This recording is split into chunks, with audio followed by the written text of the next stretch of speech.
میری چیزیں دیکھ کر باتھ روم میں کیوں چلا گیا ہے؟ آدھا گھنٹہ گزر گیا لیکن میرا شوہر باہر نہیں آ رہا تھا۔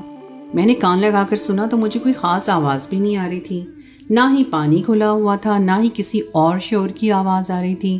اس کا مطلب ہے کہ میرا شوہر نہا نہیں رہا تھا۔ مجھے لگا کہ وہ نہانے کے لیے چلا گیا، لیکن میرا سامان باتھ روم میں لے جانے کی کیا تک بنتی تھی۔ کبھی کبھی انسان کے سامنے کچھ ایسی صورتحال آ جاتی ہے جس کے بارے میں اس کو بالکل بھی اندازہ نہیں ہوتا ہے اور اس کو پتہ نہیں ہوتا ہے کہ وہ کیا کرے، یہاں تک کہ وہ کچھ سوچنے سے بھی قاصر ہو جاتا ہے۔ ایسی ہی صورتحال میری ہو رہی تھی، کیونکہ ایسا کس نے سوچا ہوگا کہ آپ کو دلہا کہے کہ کپڑے بدل کر آؤ تو پھر وہ آپ کے کپڑے لے کر باتھ روم میں چلا جائے۔ اس بات کی آخر کیا تک بنتی تھی؟ 2 گھنٹے کے بعد میرا شوہر باتھ روم سے باہر آیا۔ اس کو دیکھ کر میرے قدموں تلے سے زمین تو کیا نکلنی تھی، میرے سر سے آسمان بھی اڑ گیا تھا۔ ایسا لگتا تھا کمرے کی دیواریں بھی آس پاس سے غائب ہو گئی ہیں اور میں کسی صحرا میں کھڑی ہو کر یہ منظر دیکھ رہی ہوں کہ میرے سامنے میرا شوہر میرا ہی شادی والا لہنگا پہنے اور میری ہی طرح تیار ہو کر یہاں تک کہ بالوں کا جوڑا بنا کر باہر کھڑا ہوا تھا۔ کوئی بھی دنیا کا جیسا بھی انسان ہو جو بہت زیادہ مذاق کرنے والا ہو اور اس کے بارے میں یہ مشہور ہو یہ بہت زیادہ مذاق کرنے والا ہے، وہ بھی شادی کی رات اپنی دلہن کے ساتھ اس طرح کا مذاق نہیں کرے گا۔ اس کا مطلب کہ یہ مذاق تو بالکل بھی نہیں تھا۔ کچھ تو سمجھ نہیں آ رہا تھا، میرے حلق سے آواز تک نہیں نکل رہی تھی۔ جب میرے شوہر نے اپنے کان کے پاس ہاتھ رکھ کے اپنے نکلی بالوں کو پیچھے کیا اور کہا، بتاؤ میں کیسا لگ رہا ہوں؟ تم پر تو یہ رنگ بالکل بھی نہیں جچ رہا تھا، اتنے اچھے سوٹ کو تمہیں پہننا نہیں آتا، تم نے کیسے دوپٹہ اس طرح رکھا ہوا تھا، اس کو کندھے پہ رکھا تھا، اچھے خاصے سوٹ کا تم نے بیڑا غرق کر دیا، تم پر پہنا ہوا تو ایسے لگ رہا تھا کہ جیسے 2 ٹکے کا سوٹ ہے، لیکن اب دیکھو میں نے پہنا ہے تو جیسے اس میں جان پڑ گئی ہے، دیکھو اس کو ایسے پکڑتے ہیں۔ میرا شوہر تو بات ہی نہیں کر رہا تھا بلکہ میرے کانوں میں پگھلا ہوا سیسا ڈال رہا تھا۔ میں نے کہا کہ کیا ہو گیا ہے آپ کو، یہ آپ کیا کر رہے ہیں؟ آپ نے میرے کپڑے کیوں پہنے ہیں؟ اوپر سے اس طرح کا میک اپ کیوں کیا ہے آپ نے؟ کسی نے دیکھ لیا تو کیا ہوگا؟ اس نے کہا کہ مجھے ان چیزوں کا بہت زیادہ شوق ہے، میں نے جب اس لہنگے میں تمہیں دیکھا تو میرا دل کیا کہ میں اس کو پہنوں، اور باتھ روم میں جو سامان پڑا ہے وہ بھی میرا ہے، اس کو تم بالکل ہاتھ نہ لگانا۔ ابھی مجھے پتا چلا کہ تم نے چیزیں ادھر ادھر کی ہوئی تھیں، لیکن آج کے لیے تمہیں معاف کر دیتا ہوں۔ اگر تم نے میری چیزوں کو دوبارہ ہاتھ لگایا تو مجھ سے برا کوئی نہیں ہوگا۔ مجھے اس قدر غصہ آ رہا تھا، مجھے ایسا لگ رہا تھا کہ مجھے الٹی آ جائے گی۔ میں نے جلدی سے کمبل اٹھایا اور کمبل کو سر تک تان کر سو گئی۔ میرا شوہر بعد میں بھی مجھ سے پوچھ رہا تھا کہ میں کیسے لگ رہا ہوں، ذرا مجھے غور سے تو دیکھ لو، میری 4 تصویریں تو بنا دو، یہ لانگ شوٹ کی تصویر میں خود کیسے لوں گا؟ سیلفیاں تو خیر سے مجھے اچھی آتی ہیں کھینچنی۔ میں نے اپنی کانوں پر ہاتھ رکھ لیا، میری آنکھوں سے آنسو نکلنا شروع ہو گئے کہ یہ میرے ساتھ کیا ہو گیا۔ میں ایسی لڑکی تھی جس کو شادی کا بہت شوق تھا اور مجھے ایک مرد سے شادی کرنی تھی جو مرد کی طرح میرا خیال رکھے، میرا محافظ ہو، جسے دیکھ کر مجھے احساس ہو کہ یہ میرا شوہر ہے اور یہ ایک مضبوط انسان ہے، اور یہاں میرے سامنے کیا کھڑا تھا؟ کیا کہتی میں اس کو؟ کون تھا وہ؟ صبح ہوئی تو میرے شوہر صوفے پر سکون سے سو رہا تھا، اس کے سونے کا انداز بھی لڑکیوں جیسا ہی تھا۔ اس کی آنکھ کھلی تو میں نے کہا کہ رات کو کیا تماشا لگا رکھا تھا آپ نے؟ خبردار جو دوبارہ اس طرح کی حرکت کی تو کہنے لگا کہ میری ماں کی طرح مت بولو۔ اس کا مطلب کہ میری ساس کو بھی ان ساری باتوں کا پتا تھا اور انہوں نے میرے ساتھ دھوکا کیا، اور میرے خاندان والوں کو بھی میرے شوہر کے بارے میں کچھ نہیں کہا۔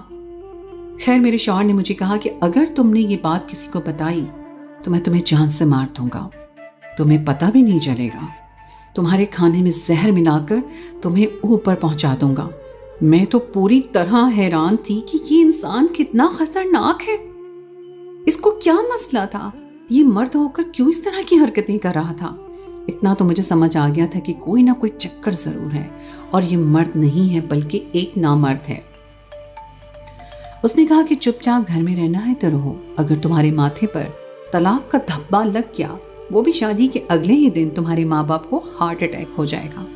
میرے ساتھ اسی طرح رہنا ہے تو رہو، عزت بچاؤ اپنے خاندان والوں کی، میری بھی عقل ماری گئی تھی. سوچا کہ ساری زندگی میں اس کے ساتھ نہیں رہ سکتی, لیکن اگر اب بھی یہ بات سامنے آ گئی تو واقعی بہت بدنامی ہوگی.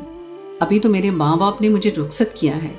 چپ کر کے ان حالات کو قبول کر لیا اور اسی گھر میں رہنے لگی. گھر والوں کے سامنے اسی طرح سے پیش آ رہی تھی جیسے کوئی بات ہی نہیں ہے. وہ بھی سارا کچھ جانتے تھے لیکن اس بات کا ذکر نہیں کر رہے تھے. کیسے لوگ تھے کہ کسی کی بیٹی کی زندگی کو کتنی ہی آسانی سے برباد کر رہے تھے اور اب ایسے مطمئن تھے کہ جیسے کچھ ہوا ہی نہیں ہے.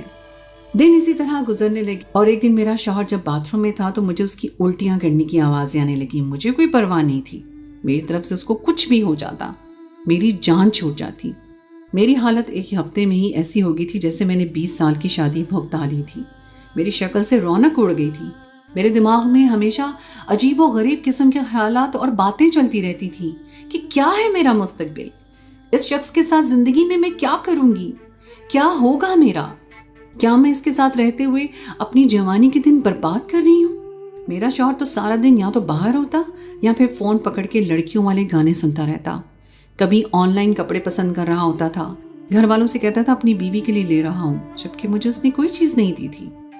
اچھی خاصی الٹیاں کرنے کے بعد جب میرا شوہر باہر آیا تو اس کی کچھ عجیب سی حالت تھی. مجھے کہنے لگا کہ بڑی بے درد ہو, میری حالت نہیں دیکھ رہی ہو, میرے لیے لیمو پانی بنا کر لاؤ. میں نے کہا ہاں تو کچھ کھا لیا ہوگا, الٹا سیدھا تو پھر یہی ہونا تھا نا. میں جانے لگی تو اس نے ایک عجیب بات کہی. اس نے کہا کچھ کھایا نہیں ہے, شادی کے بعد تو یہی سب کچھ ہوتا ہے. میں حیران تھی کہ کس قسم کی فضول باتیں کر رہا ہے. خیر میں اس کے لیے لیمو پانی لے کر جا رہی تھی کہ راستے میں میری ساس نے مجھے دیکھ لیا کہ بیٹا یہ کیا, ابھی تو تم نے کھانا کھایا تھا, کھانے کے فوراً بعد لیمو پانی نہیں پیتے, معدے میں تیزابیت ہو جائے گی. میں نے کہا کہ مجھے متلی سی ہو رہی ہے اس لیے میں پی رہی ہوں. تو میری ساس خوش ہو گئی. اس نے کہا کہ اچھا کوئی بات نہیں, ہو سکتا ہے کوئی خوشخبری ہو, جبکہ میں سوچ رہی تھی کہ تمہارا بیٹا کسی کو تو میری ساس خوش ہو گئی. اس نے کہا کہ اچھا کوئی بات نہیں, ہو سکتا ہے کوئی خوشخبری ہو, جبکہ میں سوچ رہی تھی کہ تمہارا بیٹا کسی کو خوشخبری دینے کے قابل ہی نہیں ہے, تو خوشخبری کیا ہم لوگ ڈاؤن لوڈ کریں گے. میری ساس نے مجھے گلے سے لگایا اور میری پیشانی پر بوسہ دیا اور کہا کہ مجھے یقین ہے کہ کوئی نہ کوئی خوشخبری ہوگی.